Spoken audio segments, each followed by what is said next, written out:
Okay, so why do you become Catholic? Let's start with Wendy. I was Catholic ever since I was born because my parents baptized me, right? But growing up, doing the Catholic thing was to go to church, but I really didn't understand Catholicism until, I'll be truthful, more after college. Because when you're growing up, you're doing everything your parents tell you to do. You go to catechism, you go to religion class, you go to church, and sometimes you don't know why. But after college, my maturity, my brain matured a little more, I was able to think a little more. So, and it seems like I go back to what my parents did. Catholicism wasn't always the number one thing, but they always thought that it was a good community, because what happens is you're taught to be nice to other people and to help people. And I said, why not? Why not be in that type of involvement? And last year being a sponsor for Gordon, this is where I learned, watching you guys and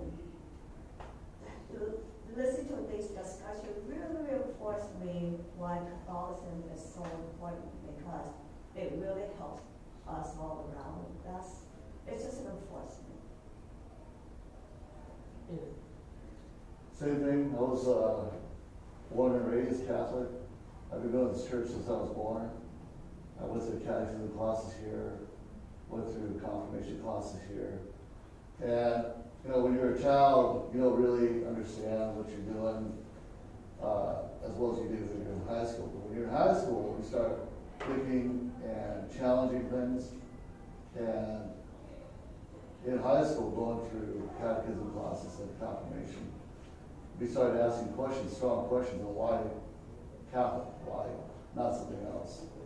And I think I've stayed Catholic all these years because the Catholic religion gave me a better moral base to live my life.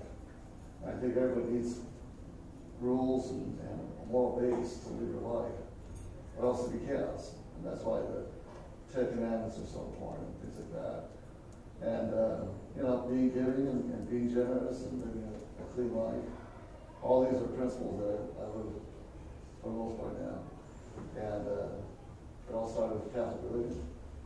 And I actually went to Catholic school for several years too, so it's kind of ingrained in my head.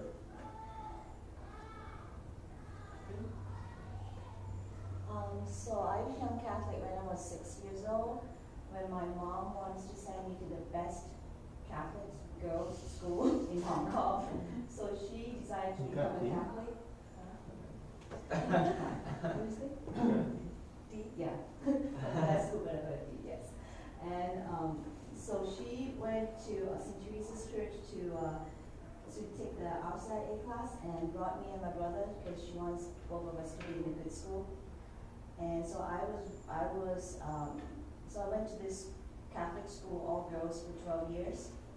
Until when I was 16 years old, I was a very active girl, so I loved to be camp counselor. So I go to YMCA, the one in Kowloon side, to take care of the kids, to go camping and summer camping and all that, day camp. And I realized before they have any kind of meeting, they always pray. They pray before, because that was a Christian, YMCA is a Christian group. So that made me think, wow, how come I'm a Catholic? How come I cannot pray too? So I can pray too. So from then on, when I was 16 years old, I started to pray. Although all those years I was already in Catholic school, but my mom would take me to Mass, but I feel that I don't have much connection with God. Until when I was 16 years old, when I see people praying, the Christian people praying before meetings, and though I said, oh, I can pray too, so I started praying. And then I started praying, and then when I was 19 years old, I was very blessed to come across this group called the Focolare, who is a Catholic youth group, and they live the gospel. They live the gospel in their daily life. So I was very, I was lucky I was in that group. I was only 19 years old, and I was constantly hanging out with that group of friends, all Catholic and very. We have readings, we have weekly sharings on how we live our life as a Christian. Every week we meet together, all the girls. So I was in group for until I was 24 when I left and come here, get married. But I was still in the choir group in Los Angeles until when I was, until I was Just get off it. 35 years old. And, It's fun. so I was always with the Catholic community, and I just love to be in the Catholic community, and then as I get to know more as I was more, last few years, I attend confirmation class a year with Sister Maria, and we talk a lot more deeply and get to know more about my relationship with God and being Catholic. Gone. Back to heaven. About feel it. The other one. I'll make it short. Born in, I was baptized when I was a baby. I have not gone to church the main reason was to get into a good Catholic school. I think the Catholic education in Hong Kong is very, very successful. It put something in all of us that, eventually we went back to church. So it was a decision that I made to actually went back to church, or becoming more involved in church when I got married and became a father. So as I get more involved, I realize more and more that I really don't know. And so it's a process. I'm still going through the process. So, we are all on the same page in my perspective, so. Okay, Sean, can you ask number 8? What's the question? Hello? No. Yeah, Oh my god, Hey, what? who wrote that much? Did you ever love me? Justin, you read. Do you ever love me? God, or that's Do great. you ever love me? Do you guys ever love us? You. kids? Yeah. I'm a Catholic because my parents Okay, are. Wait, why stop. Ask the question, please. Do you ever love me? Okay, now parent. What? I want to answer you, but honestly can't remember. And I want- actually, it's my first time. Please, it's not talking time for you. Parents and sponsor, I need you to think why they are asking that question. Even parents over there, okay? Do you ever love me? When you answer, try to think why would someone ask that question and answer it out. So we'll go from Peter this time, over there. Well, Say he- what they want.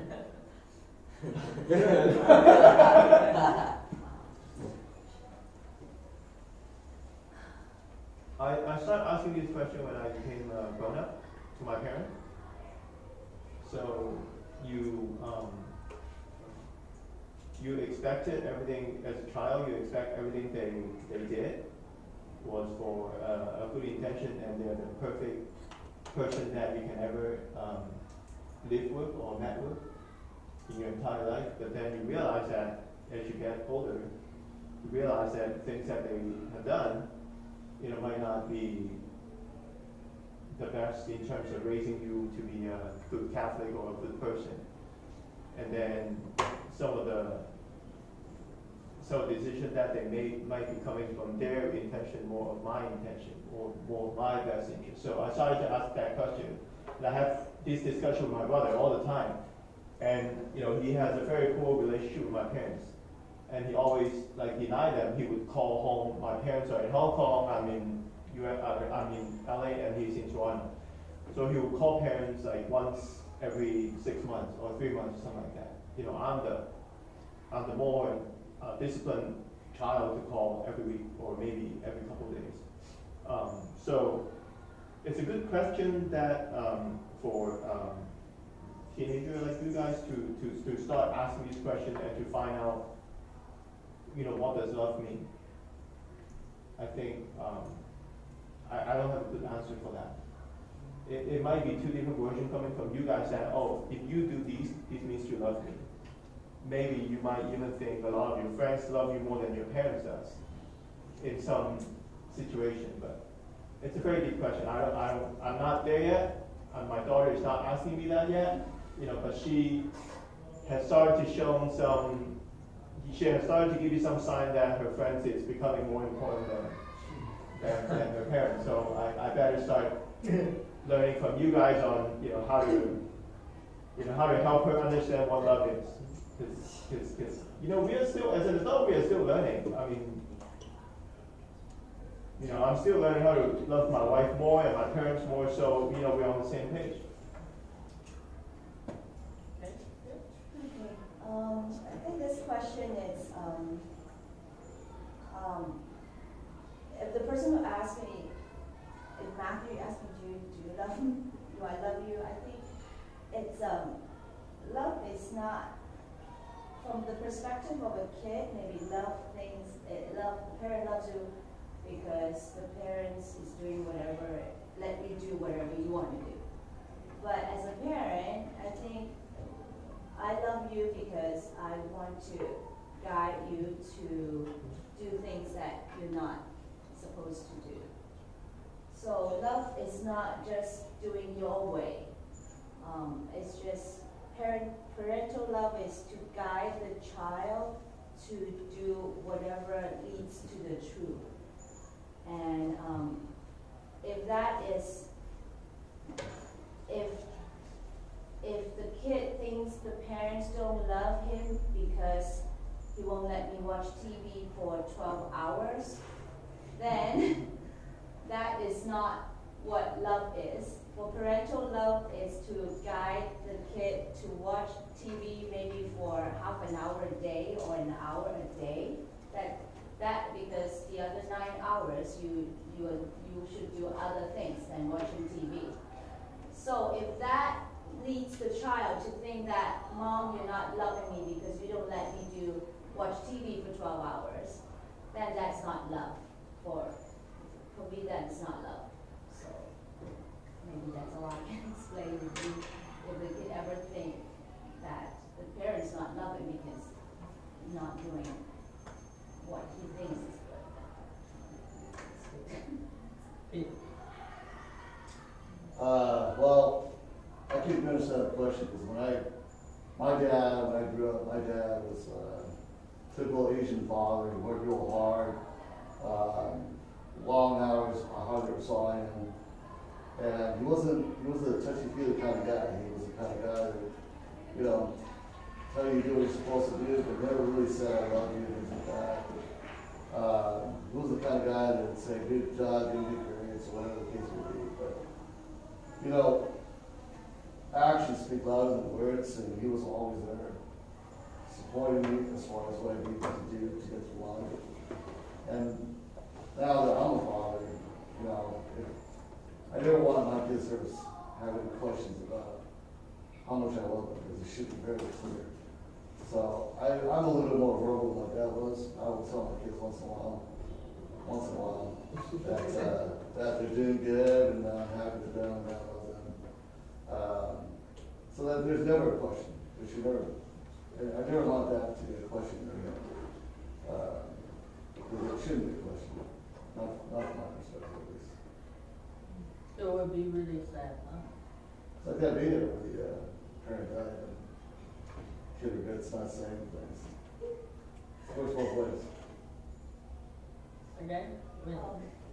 When I first heard that question, I mean, are you asking because your parents there's something so wrong to you that you have to ask them, do you love me? You know. And I hope that's not the case.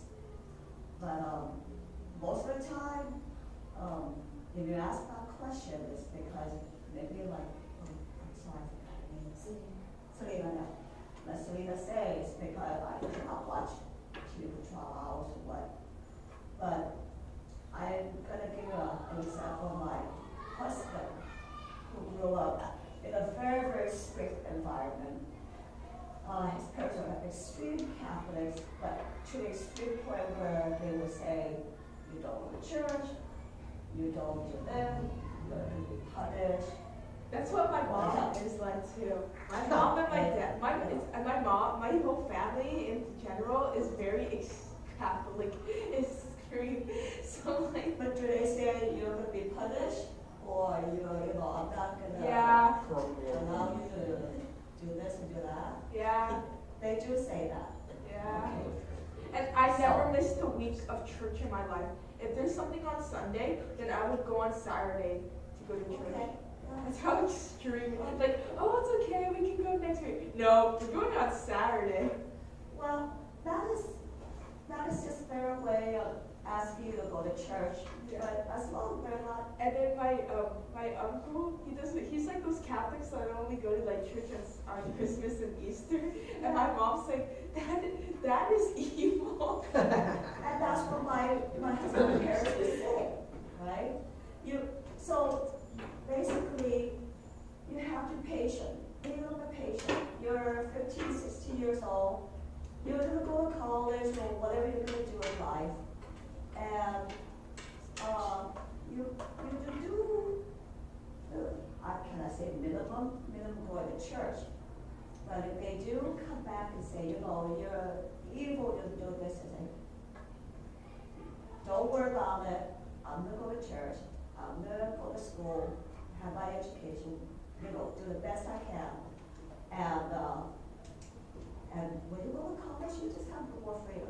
So, but I hate to say that some parents, they were taught a little bit differently themselves, and they bring it on to you guys. Yeah. So, how did my husband take care of this? He kind of couldn't in high school, but in college, he was able to have a little more freedom, so he was patient. And I always said that, they do love you, but they just have a different style of doing it. So don't hate your parents if they do that. It's just their styles and generations, at least in this case. But I do think that if you ask that question, it's because you could play video games, for a long time. Because parents do really love you. Yes. Should we move on to number 9? No. Yes, Yes, let's just skip the. Alicia. Let's Skip go. the next one. Oh, we got number 9. I don't think, no, let's skip That's the, not- let's skip the next one. I'll do it for you. I'll do it Really for you. weird. No, I'll do it for you. I'll do it for you. Dude, this Okay. is so bad. Who Would wrote you these ask- questions? Question number I 7. did. No. Oh, am I adopted? That's Oh, number oh. 8. No, that's Let's number do 9. number 6. No, can we just? Not you. What? I don't have my phone, so I want to see them. I'm sorry, I just read my show questions. You can always borrow my phone. Come here. But you don't have a phone? No. Elisa. Yeah, not having a phone is like crazy. Don't go over there. I need to watch it. Ask number 9. 6. Okay, 6 is. Answer it. No, ask the question. Okay, number 6. Okay, let me find it. Do you ever have spiritual doubt? Do you ever have spiritual doubts? Honestly, when my parents just force me about this, it just gives me more doubts. Because I feel like you shouldn't be forceful in a religion. You just have to be chill with it.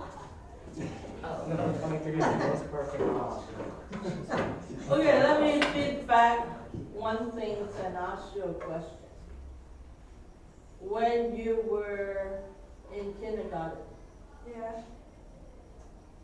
and if you don't want to learn the alphabet, Oh, I was forced to.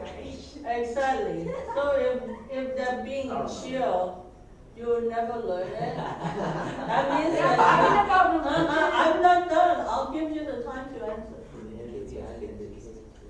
Education. So, I'm not done. So it would be like some of the people who live in a village long time ago. The only difference is that they never get to go to school. Nobody teaches them the alphabet. Therefore, they never get to read.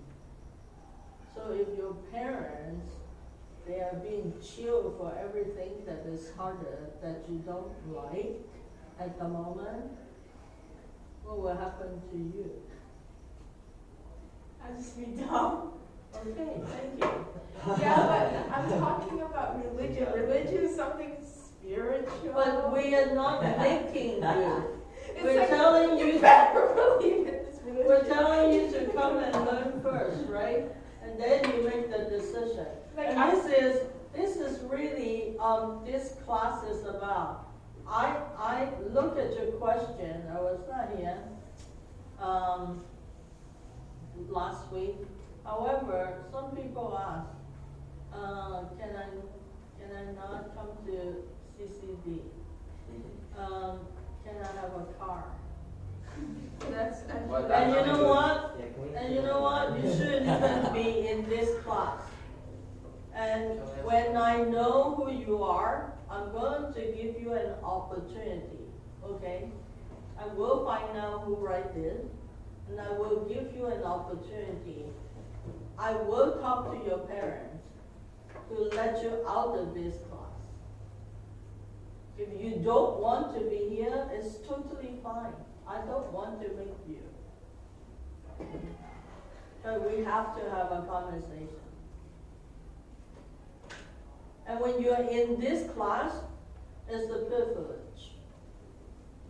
I don't have to be here. Always remember. So, if you get to be in this class, you don't ask questions like that, because we're supposed to take care of it before the class. I thought we have the interview with you, and you want to be here. So if we understood you incorrectly, we can correct the answer. Okay? So let the parents answer this question. Yeah, but isn't it better? It's like you just say it like calmly. Were you the instead of, one who like, asked that question? Yeah, because his sister told me. So like, isn't it better to say calmly and teach them instead of you better believe in this? Yeah, You're yeah. going to hell if you don't. You must. Yes, and that's why what? What did I tell you today? I told you to invite your parents to come. Yeah, but they said they're doing something. You said it's important. How many students teenagers wanted the parents to come? You didn't communicate clearly. Right? So thank God Peter videotaped this class. They can still listen to it. Well, yeah, my mom knows. She's. Hi, Mom. For some of the parents that are not here, don't worry. I'm gonna make them watch it. Yeah. So let's start with Winnie. Oh, spiritual doubt. I don't doubt. In fact, I was even reinforced that I believe in the spirit of God, Jesus, and all the teaching, because especially when I got pregnant with my son, because I had the hardest time, the difficult time with the specialists and everything, but what my husband and I did, we prayed. We kept praying and praying and praying. And And we went through the process of trying to have a child, and even with the low percentage of lower doubt we can have a child, boom, it happened. I go, you know what? This praying thing, you know, it works. And this praying, I'm actually talking to God, so I'm really, really more faithful. And that's definitely no doubt. I do not have a doubt.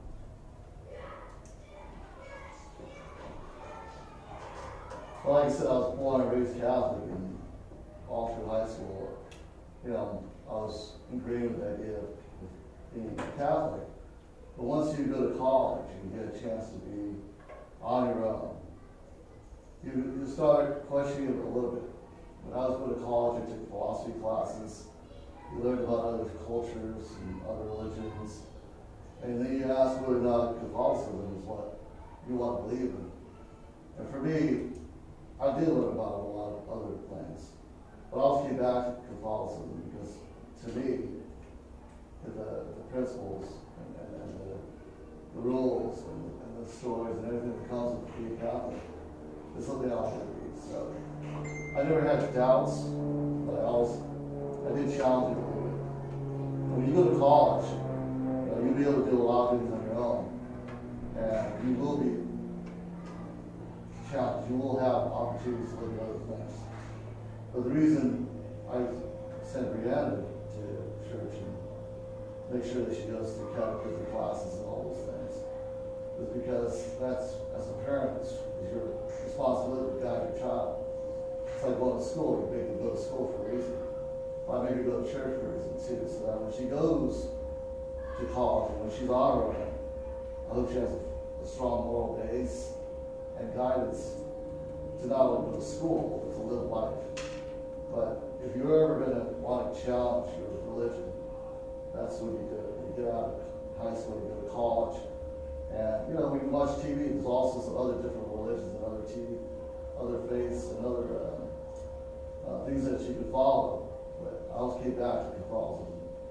For me, it's just been a solid foundation for me. For me, I guess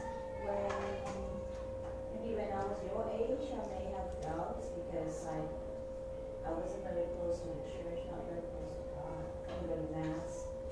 But as I get older, I was always with the Catholic community, and I always, being within the community, the Catholic community always reminds me back, you know, church, and I would, if I ever have doubts, for example, if I have very bad, being very unlucky, like last year I consider myself very, very unlucky and have poor health, and have lots of financial responsibility, and everything just don't work well last year. Of course I have doubts, but I always pull myself together within a very short period of time, and I would like pray more, go to mass more often, read the scriptures. I read the book of Job all in one night, one setting, and just to find the strength from God right away, so as to pull myself back from being too doubtful about God. Yeah, definitely. Especially when I got older, when I was at your age, I never had to doubt anything because you were not given a choice. And like I said, when I was in Canada, I wasn't even going to church. So I think as you get older, you started to doubt about everything that you do, every relationship that you have. And this is, to me, the opportunity that you get to know more about. When you know more, then you can make a better decision on whether you want to get deeper into it or move further down the road. If you're not sure, you're just doubting, then there's no action item ahead of you. So. Okay, Sandy, would you ask question number 2?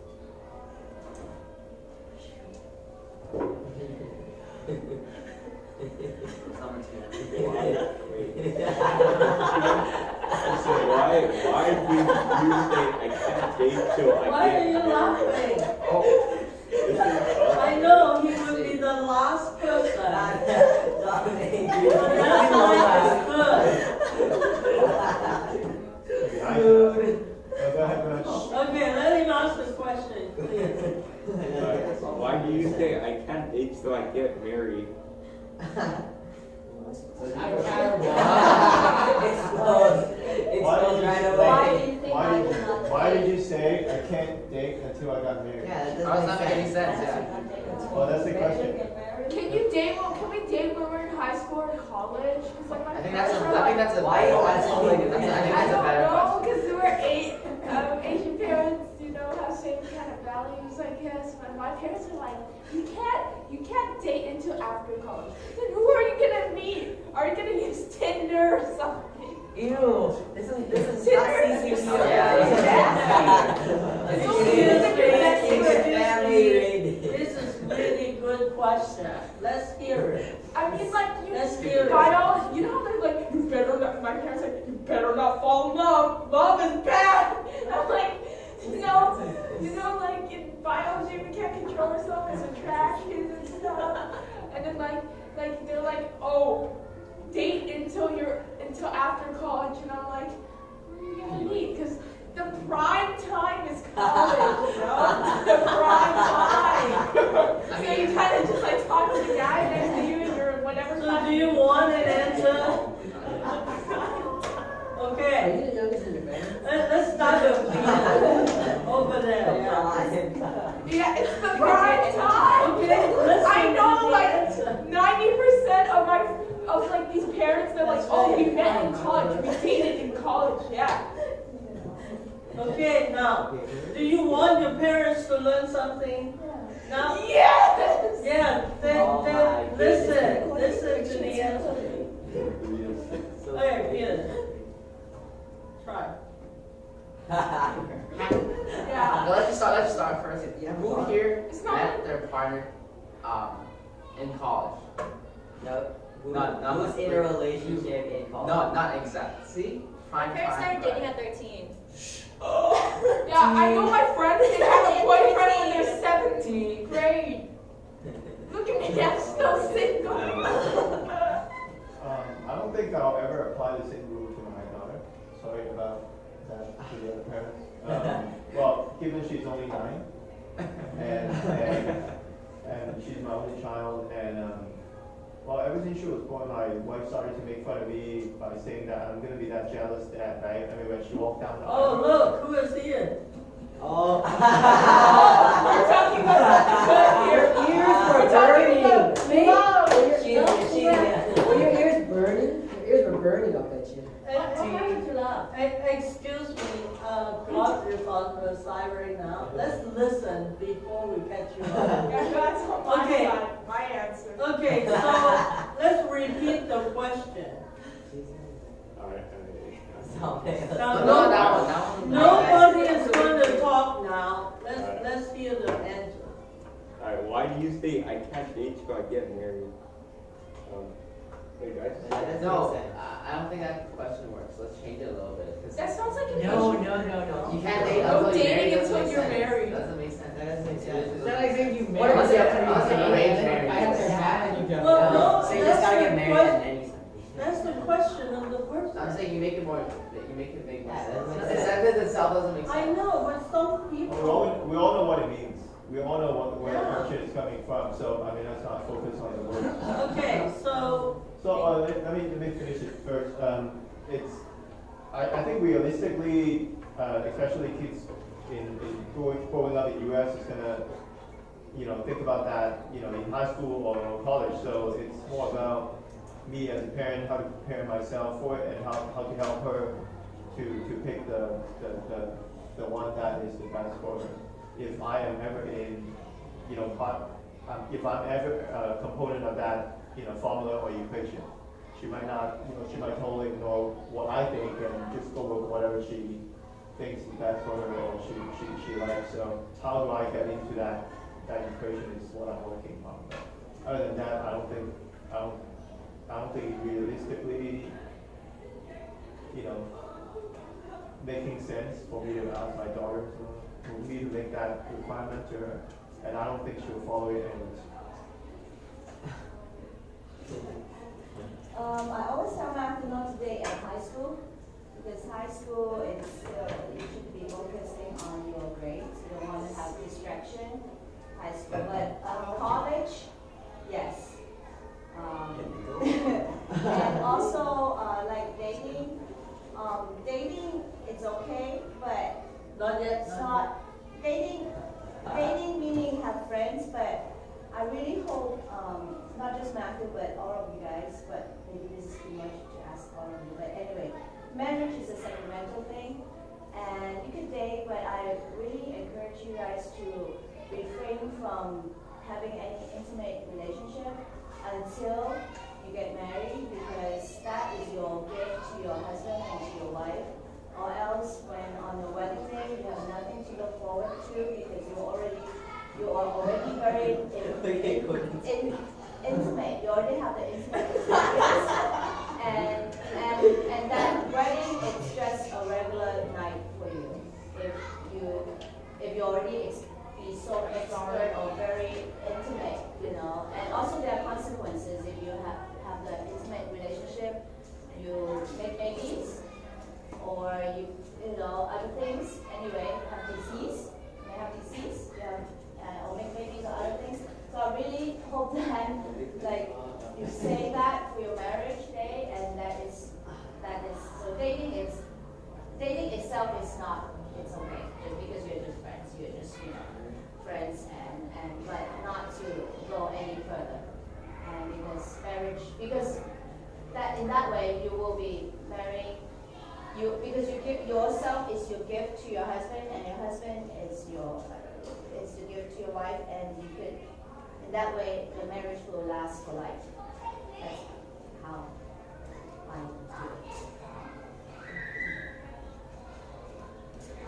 do it. I tell her all the time, you're not gonna can't do it, you can marry, that's perfect for me. But it's a joke, I was just joking. I mean, she knows I started dating her mom when we were 13, so it's kind of hard for me to tell her not to date until she's married. So it was a joke, but I know she's gonna start dating at some point. I, as a father, wish it would be much further out, so I'm hoping that it doesn't happen for a while, but dating is a very serious thing, it's an emotional thing. Some younger kids are not equipped to deal with that type of emotional situation when they're young. But, we guide our children as best we can. We prefer them not to date until they're a little bit more mature and can have something like that and realize the importance of the relationship as opposed to, casual. But like I said, I started dating my wife when I was 13, so I can't really say too much about that. Oh, you got married at 13? Pretty much. I met her here actually, in CCD class.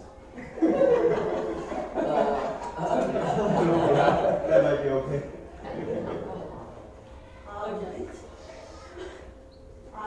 We're so uncomfortable. I'm sorry. Okay, one more. My husband and I, we have told our son, try not to date or try not to have a girlfriend in college until after you graduate. For the practical sense because it's distracting. You're there for a reason, you're there in college, you go to high school, you're there for a reason to study, to get good grades, I know that you hear that, so that you can move on. Bottom line from parents is, we don't want you to take care of you all this time, we don't want you to be hopeless. We don't want you to mess up, waste your time to be homeless at the very end. Or be little with your parents until you're 54 or 55. We don't want that, right? So one of the things we say is, hold off on that, but if you do date,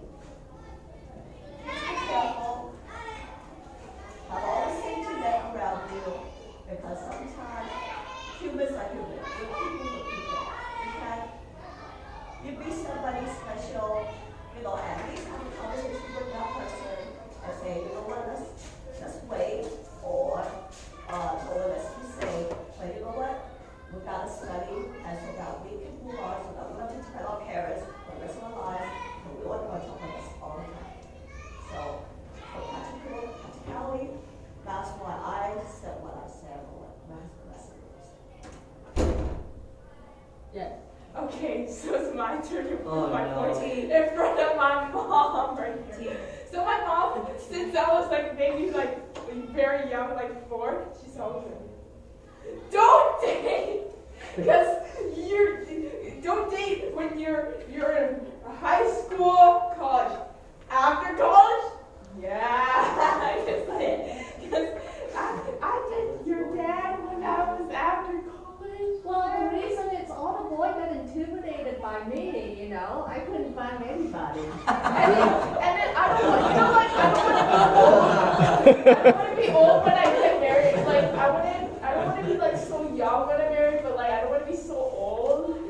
Like, so that's why it's like I prefer college. Dating in college is the prime moment. Prime time. Because that's when you're an adult and you meet the most people that you meet a lot of people. You know that guy that sat next to you in that class? You might end up with him in the future. No, What is going on? And how is dating bad? How is liking someone bad, huh? Excuse me. He's so emotional. Yeah, That makes me Let me tell Okay, you. remember a guy that you like right now? I'll tell you that later. Okay, let me tell you something. It's a biological thing, and you can't control it. And then 2, it doesn't make you distracted because you try to impress that person. Wait, what? And then like, what happens if that guy?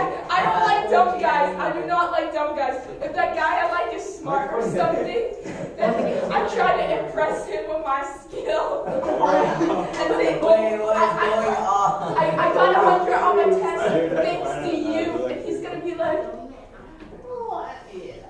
Okay, you're like, what did I do? Did you cheat on my test?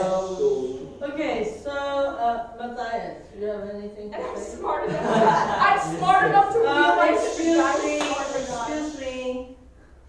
I'm asking Matthias if he has anything to say. Okay. Okay, now, as you saw the list, we have more questions. Now, I don't think we can answer them all, but I do want to give you a conclusion I think we of should what revise we them. are going to do. I think we should revise the last part. Who is talking? You want to give the conclusion then? Okay. So we only have actually 5 questions that we covered. We probably will arrange some other classes. So next time, invite your parents because you get to learn a lot of stuff in here.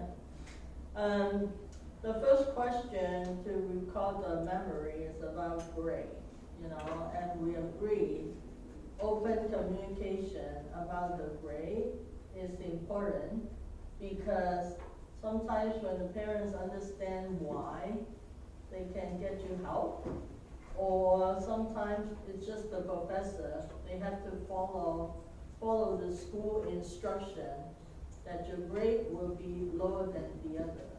All in all, your grade doesn't really mean that even if you get an A+, it doesn't mean that you know the topic perfectly, okay?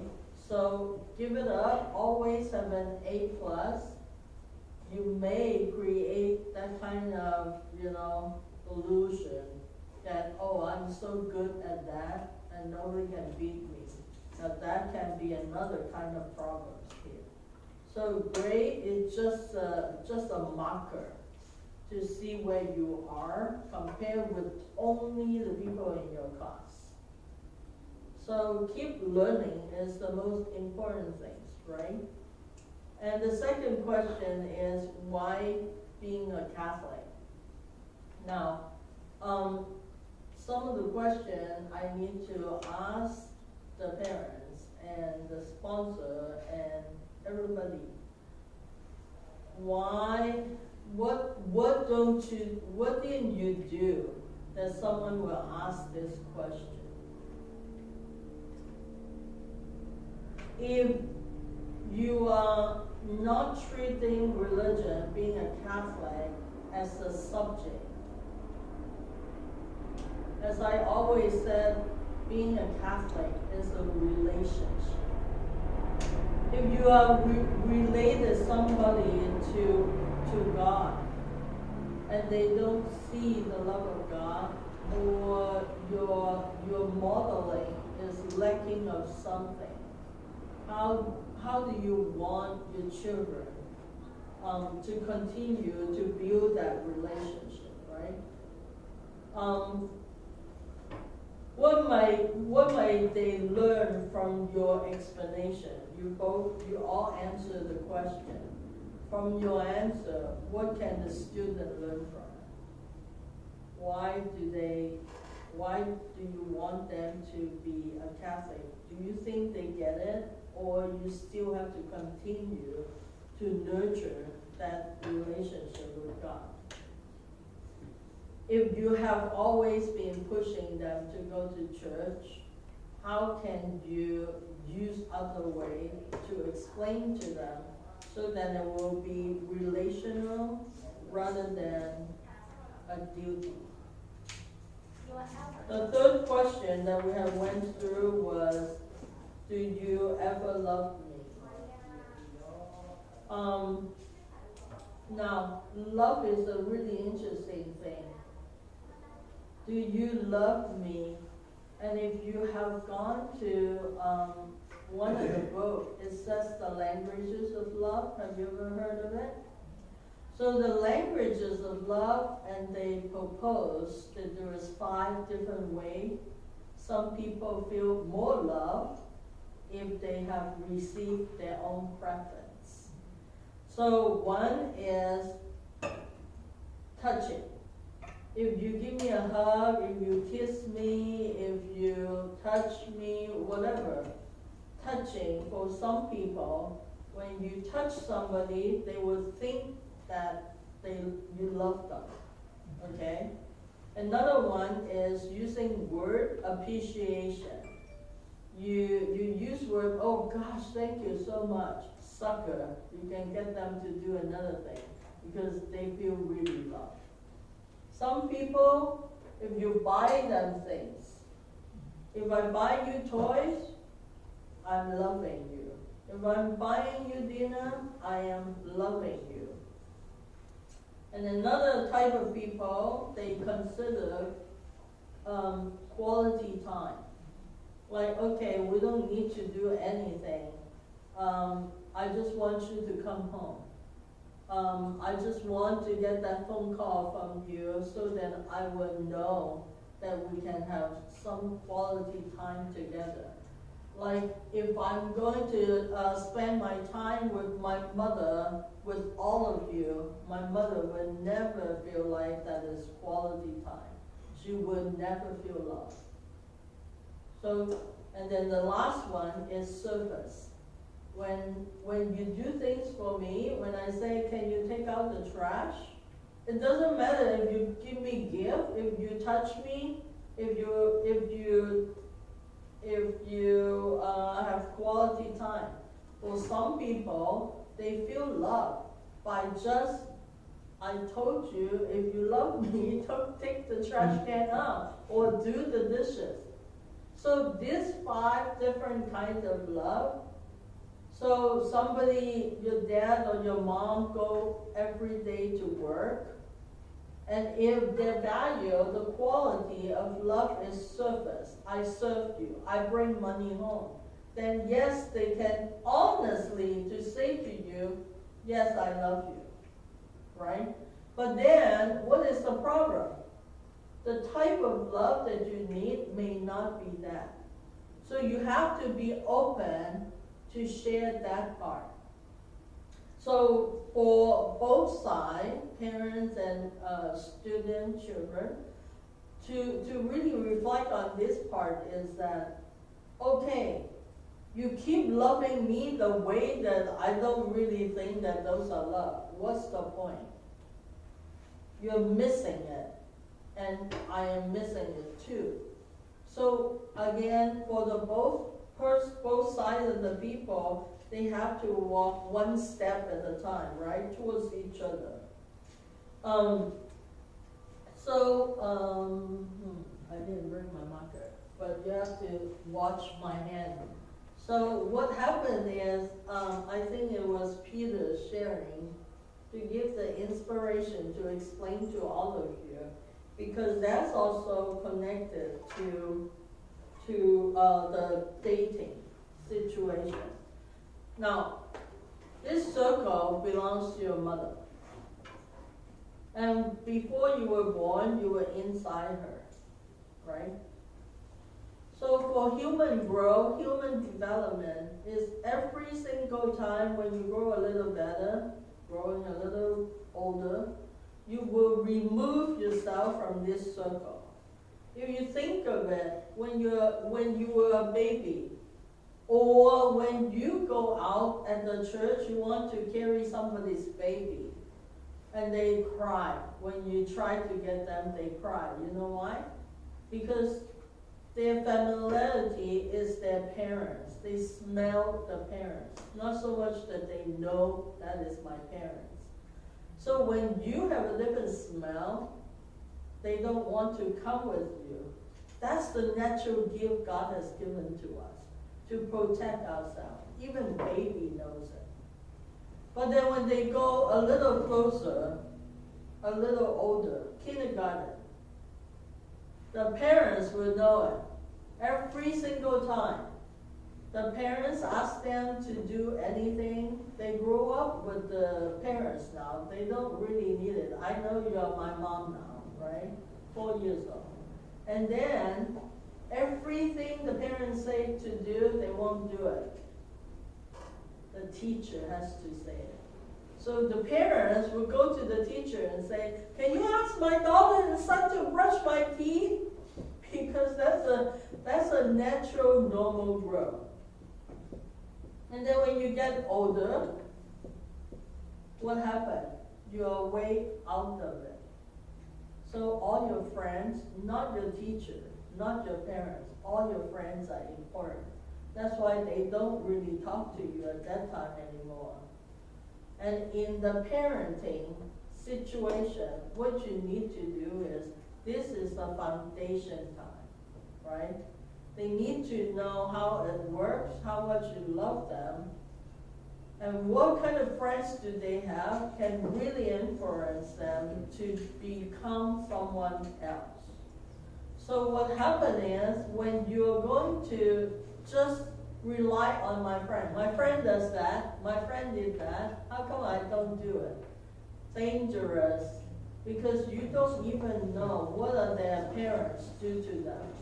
What happened is, have you ever heard of some of your friends that they go overnight to somebody's house to sleep overnight, and especially the girls, they got raped? A lot of the people, parents won't allow that to happen because you don't really know the family. Not so much of the friends you have hurt you. It's other people taking advantage. So that's why it's important for you, when we're talking about dating, you need to know how to do it. In Boston, there is a professor teaching how to date.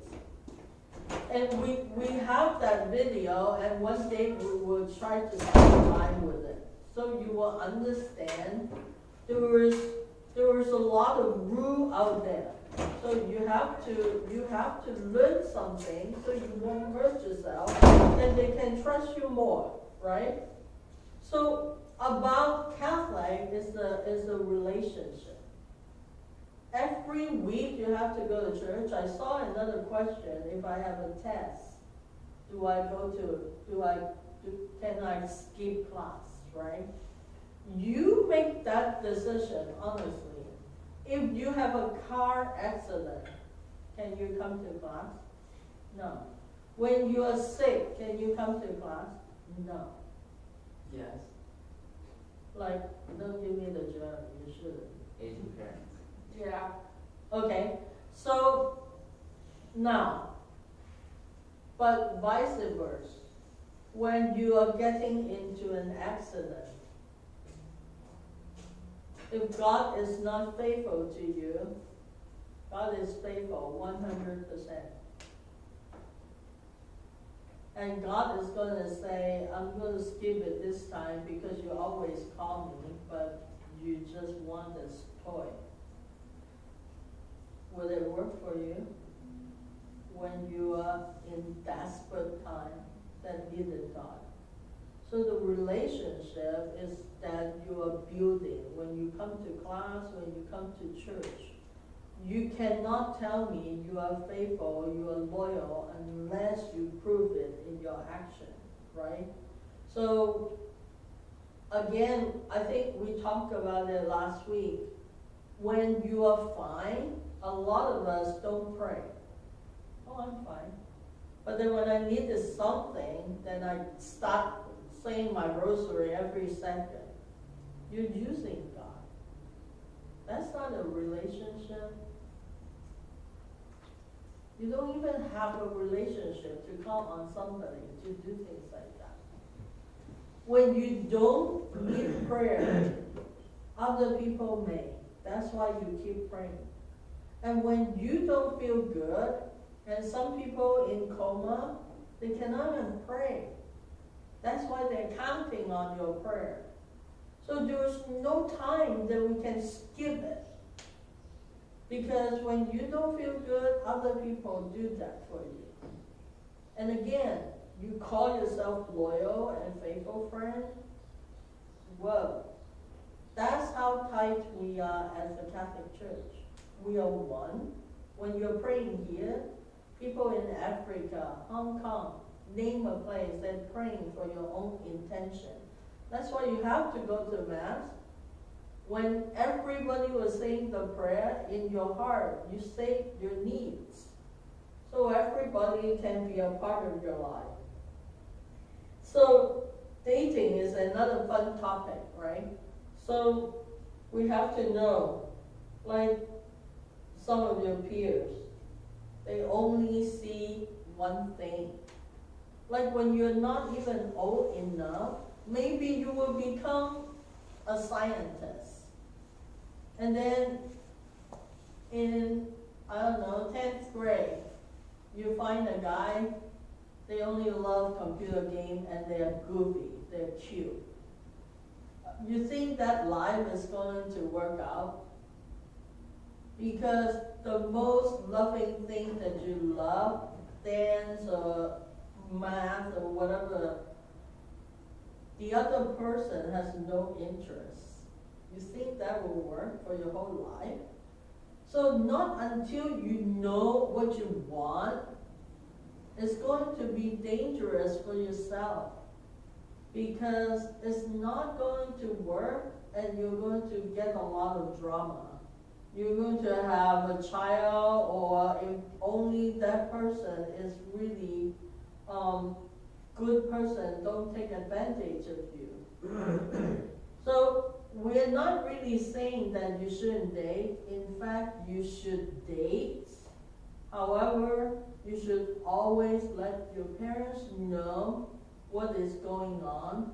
It's better that you have one more ears and eyes to help you to check out that person. Because all in all, they just don't want other people to hurt you, right? Spiritual doubt is totally okay, because otherwise we won't have the Nobel Prize, right? You always have to have doubt, and then you grow from it. So I welcome you to have doubt about God, and yet don't stop there. Because if you stop there, danger will come. Because that's what the devil wants you to do. To be away from God, nobody protects you anymore, and then they don't even want you. They think that you're dumb. So this is why we come together, we learn together. We learn that some of the parents, they love you so much, they cannot let go. And yet some parents, they are so free, test it out, and you have so much fear inside you. Where should I go? So pray is the answer, right? So we have to continue for this conversation. If you have more questions, just add it on the list. And again, we're gonna have some of the parents to watch this so that they will also understand and learn maybe some of these things that the parents are sharing. It will help them to ease up so they can have a better conversation with you.